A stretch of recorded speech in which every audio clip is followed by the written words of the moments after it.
दोस्तों आज दोबारा आया हूँ लेपर्ड रोड पे। अच्छा से पहले कोई इस बात पे क्रिटिसाइज़ करे कि भाई ये लेपर्ड रोड कौन सी आ गई। लेपर्ड रोड मैंने नाम रखा है इसका फॉर द रीज़न कि ऊपर साथ में सईदपुर विलेज है, वहाँ पे लेपर्ड एनकाउंटर्स हुए हैं, वरना इस रोड का नाम है मरगला रोड,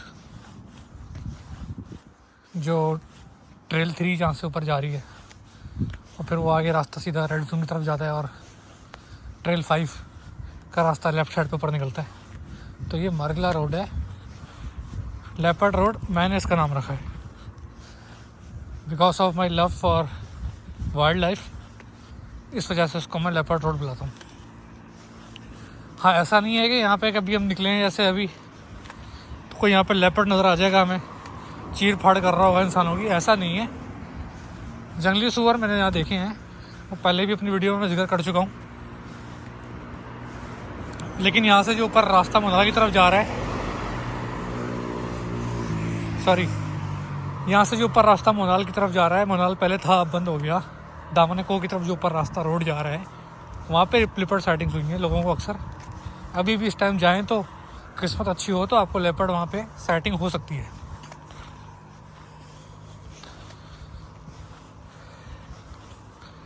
तो कल हम बात कर रहे थे वाइल्ड लाइफ की, तो आज सोचा कि चलो वाइल्ड लाइफ से स्टार्ट करते हैं। तो एक तो ये कन्फ्यूजन लोगों को रही है कि जो लॉइन होता है उसको शेर बोलते हैं या टाइगर को शेर बोलते हैं। तो भाई शेर का जब हम वर्ड इस्तेमाल करते हैं उर्दू में या हिंदी में बाघ, तो हम टाइगर की बात कर रहे होते हैं, लॉइन की बात नहीं कर रहे होते। लॉइन के लिए जो वर्ड यूज़ हुआ है वो बब्बर शेर का वर्ड यूज़ हुआ है, क्योंकि एक टाइम पे एक लॉइन होता था जिसकी मेन और ज़्यादा घनी होती थी, बारबरी लॉइन बोलते थे उसको। वो अब एक्सटेंड हो चुका है, लेकिन ये कि ड्यू टू इट्स मेन जो उसके बाल होते हैं, उसके सीने पे, उसके सर पे पूरा जो गोल्डन क्राउन बना हुआ होता है, उसकी वजह से उसको बब्बर शेर बोलते हैं। तो ये एक चीज़ तो क्लियर हो गई। दूसरा दोस्तों, टाइगर की एक स्पेशलिटी ये है, अगर तो आपने नोट करना है कि टाइगर हाथ लगाने के लिए जा रहा है तो आप क्या नोट करेंगे? आपने ये देखना है कि जहाँ वो अपने अगले पैर रख रहा है ना, अपने पिछले पैर बिल्कुल एग्जैक्ट उसी जगह पे रखेगा। और कभी कभार तो इस कंडीशन में वो इतना स्लो मूव करता है कि मतलब एक एक स्टेप लेने के अंदर भी 2-3 मिनट लगा देता है वो। तो इस तरह का अगर पोस्चर हो टाइगर का या लॉइन का, लेपर्ड का, जिसका भी आप देखें, इट मीन्स कि वो घात लगाने जा रहा है। उसके अलावा जो स्ट्रेटजी होती है टाइगर की, तो वो टाइगर को अपने आप को थकाना नहीं है शिकार करते हुए।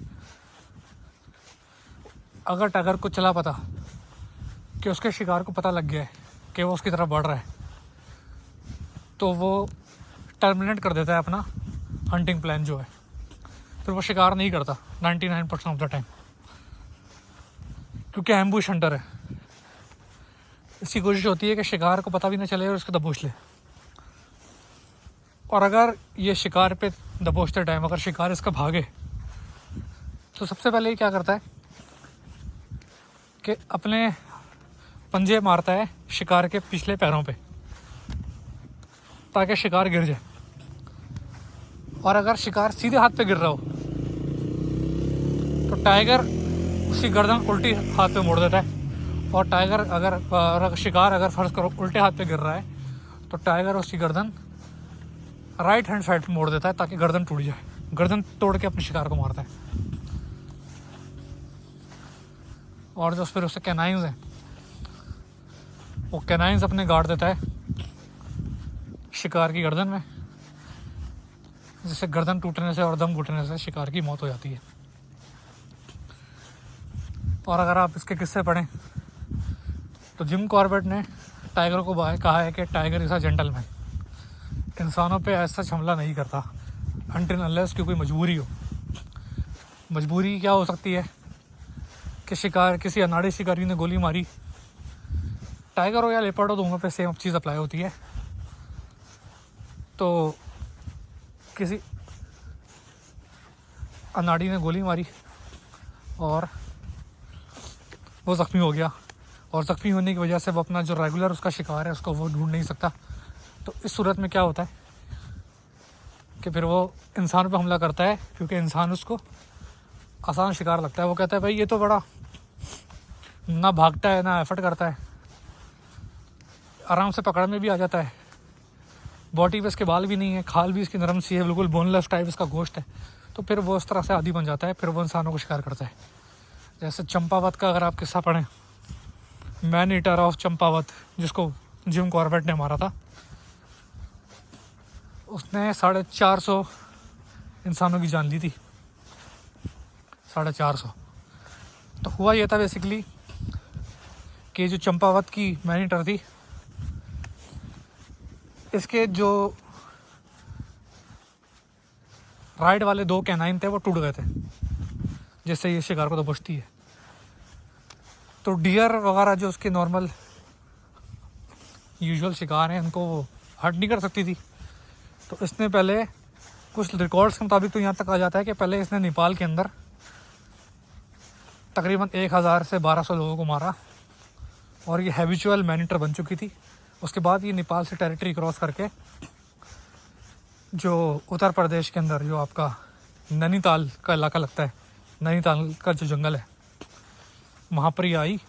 और इंडिया के अंदर इसने फिर, इंडिया क्या हिंदुस्तान, जिसे इंडिया पाकिस्तान पहले ही की था, आज़ादी से पहले की बात है, उस रीजन में इसने 450 लोगों को मारा। तो इसका किस्सा अगर आप पढ़ें, बल्कि किसी दिन इसकी कंप्लीट स्टोरी अपने चैनल पे हम शेयर भी करेंगे कि जिम कॉर्बेट ने किस तरह से इसको, असल में जो जिम कॉर्बेट के मशहूर होने की वजह थी वो ये चंपावत की जो आदमखोर शेरनी है, यही उनकी रीज़न बनी फेमस होने का, कि जिम कॉर्बेट ने उसको निपटा दिया था। और इस चंपावत ने नाक में दम कर रख दिया था उस टाइम के जो सरकारी अफसरान थे, collector, deputy collector, AC, DC, जो अंग्रेज़ों की हुकूमत थी उस टाइम पे। तो उस टाइम पे अंग्रेज़ हुकूमत ने ये किया था कि इनाम रख दिया था इसके सर पे। तो जिम कॉर्बेट जब शिकार के लिए आए थे इसके, इन्होंने कहा था, सबसे पहले शर्त ये रखी थी कि जो इनाम की रकम रखी गई है वो हटाई जाए, क्योंकि मैं नहीं चाहता कि मैं जंगल में जाऊँ शिकार करने और कोई और अनाड़ी शिकारी घबराहट में गोली चलाए। क्योंकि अक्सर ऐसा भी होता है कि 3-4 लोग अगर गए हुए हैं, ट्रेंड नहीं है, तो आपस में एक दूसरे पे गोली चला देते हैं डर के। तो उन्होंने कहा था भाई पहले इनाम की रकम जो है वो हटाओ, तो मैं आऊँगा, यहाँ से वापस होता हूँ, वरना मैं शिकार के पर इसके नहीं आऊँगा। तो इनाम की रकम हटवाई गई।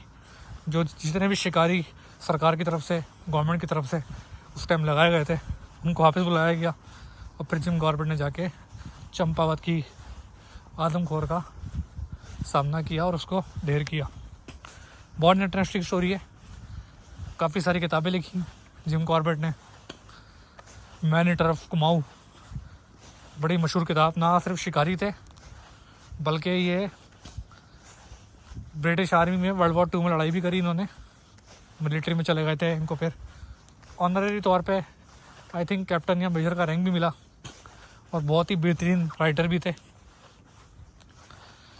फिर आज़ादी के बाद 1947 के बाद कीनिया चले गए, और अपने आखिरी दिन इन्होंने कीनिया में गुजारे। कि अब कीनिया क्यों गए, उसके क्या रीज़न थे, क्या महर्रिकात थे, उस पर भी काफ़ी कंट्रोवर्सी होती है, उसके ऊपर भी कभी बात करेंगे डिटेल में। तो ये थी भाई कहानी जिम कॉर्बेट की और चंपावत की आदमखोर की।